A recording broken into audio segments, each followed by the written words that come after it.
So here's what AOC had to say about Ilhan Omar being kicked off the Foreign Relations Committee, and then Nick Cruse from the Revolutionary Blackout Network and I are going to tell you what's wrong with what she's saying, because there's a lot wrong with it.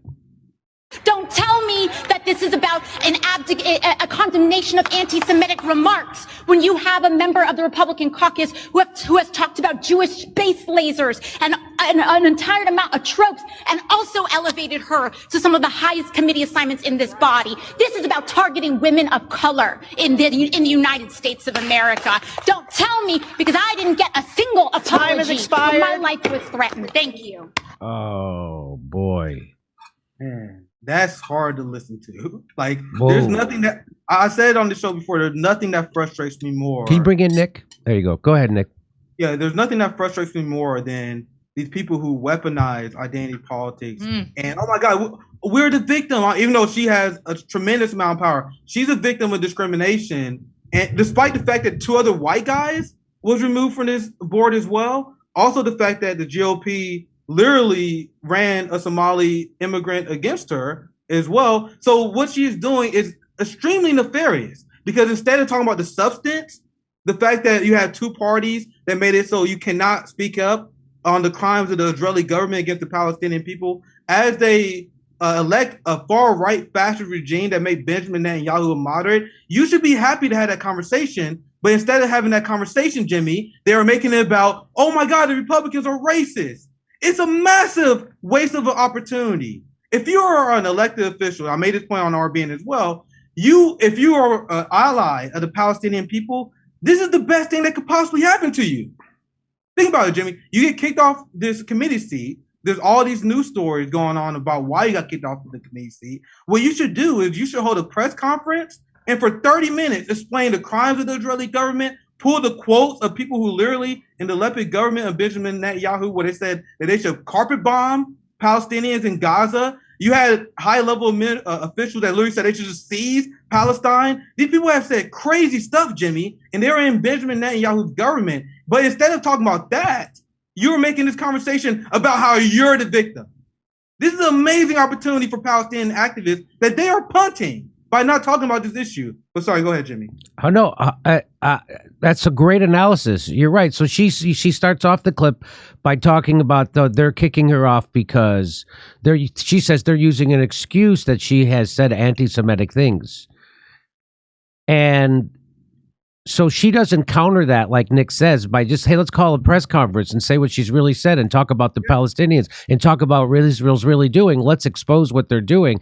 No, instead of that, she pivots to Marjorie Taylor Greene saying something about Jews and lasers or something like that, right? So So again, she's glossing over the real issue of Israel. She pretends it is about anti-Semitism in a sense, or that,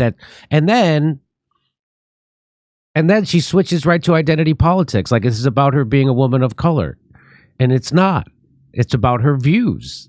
It's not. It's about her views. That's what they don't like. Go ahead. I know exactly why they are doing this, but I'm gonna add that point to after you play the video. I'm gonna explain exactly why they are doing this, because Ilhan caved to the Zionists despite the rhetoric that she been kicked off for anti-Semite. But I'll explain that here very soon. We can play the video. And I already played that video, but I'll just show you this. So go ahead. Tell me why she really did. So you had Ilhan Omar that voted and backed a resolution that would have that recognized Israel as a legitimate ally and made it so criticizing Israel and their allyship with the United States, meaning the United States sending them massive amount of weapons. If you criticize that relationship, they deem that to be anti-Semitism. So essentially, she voted for the resolution that made it so if you criticize Israel, you're anti-Semite.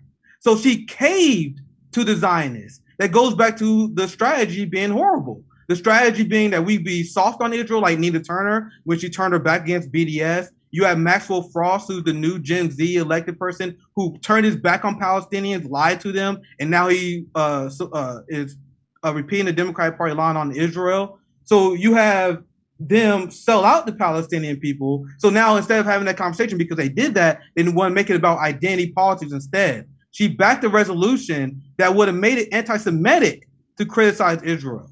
And she still got kicked off for committees. So why do you think they did it then? Once again, for the reason why GOP did it, because Ilhan Omar is enemy number one for them. So they don't need any substantive reason to do it. They all hate Ilhan Omar, so they say, "Oh, we vote Ilhan Omar off of the committees," and it's a win-win for the squad as well. So Matt Gaetz says it's because of her political views about Israel and stuff like that, and that she has actually, pissed off enough people in Israel or Israel lobby that's why they're doing this, right? So. Even though she ultimately caved to them, she said too much shit, right? That's what I think it is. Yeah, so it's one of the things where AIPAC never forgets, never forgive. Right. And that's why what Ilhan and the squad and their messaging is horrible, because what they're saying, what AOC is saying in that speech is that, Marjorie Taylor Greene, she said some bad things about Jews as well. So Ilhan Omar is saying bad things about Jews before, you guys forgive. But my reaction is she didn't say anything bad. That's right. She called out the Israeli apartheid state. So what you guys are doing is backing up the claim that her previous comments was anti-Semitic. Yes. By saying that you guys should forgive her, and by her backing this resolution, because what she's saying is, I had those bad beliefs that was actually good, but now I'm all for having Israel as a legitimate ally because I'm tired of being criticized by the establishment. Okay, so now our friend of the show, Viva Frey, we're going to have on soon. I was just on his show. He says, so when you voted yes to kick off Representative Marjorie Taylor Greene from her committee assignment, it was an act of racism, AOC, or was it just an act of misogyny? Either way, it's an auto admission, but thank you for being honest. So that is, his logic stands, right? So why did you vote off Marjorie Taylor Greene then, right? Were you being and because of what she said about the Jews? Is that what you're saying? Are you saying it because she was a woman? Anyway, so that's very good. And here it is. Roll call number 525, bill number House Resolution 72. New York, there she is. That's her vote on it. There it is. Adam Schiff and Eric Swalwell were also kicked off their committees because they're women of color. Wait a minute. Just like Ilhan Omar. Yep. Excellent analysis. Really gets to the heart of the matter. Omar being kicked off the House Foreign Affairs Committee because something anti-Semitism is completely idiotic. But AOC and company screaming about how it's just because GOP hates women of color will only contribute to the idiocy. Very well said. Hate to break it to AOC, but sending billions in weapons to Nazis in Ukraine is infinitely more anti-Semitic than saying we have Jewish space lasers. That's the irony there. So she's saying Marjorie Taylor Greene was being anti-Semitic when she said Jews have space lasers. And he's pointing out, well, you just sent $100 billion in weapons to Nazis in Ukraine. So, of course, AOC, I don't know why she just doesn't go straight to Hollywood. I'm sure they would cast her immediately in whatever the new West Wing is of the day. I'm sure she would get cast, whatever it was, she would get cast immediately. Oh my God, you don't think she'd be great on The View? Because she'd be on The View, but because she has 12 million Twitter followers. And so that translates to you being hired in Hollywood now. So if when you audition for something, they immediately look up to see how popular you are on social media to see if they want to even audition you for the role. And she has it. What are you doing? She does. What? Just go and do it already.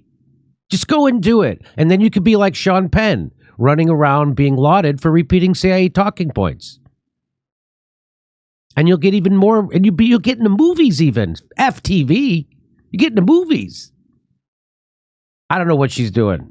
But she's 100% actress. What would you disagree with that, Nick? Yeah, 100% actress, and a very bad one at that.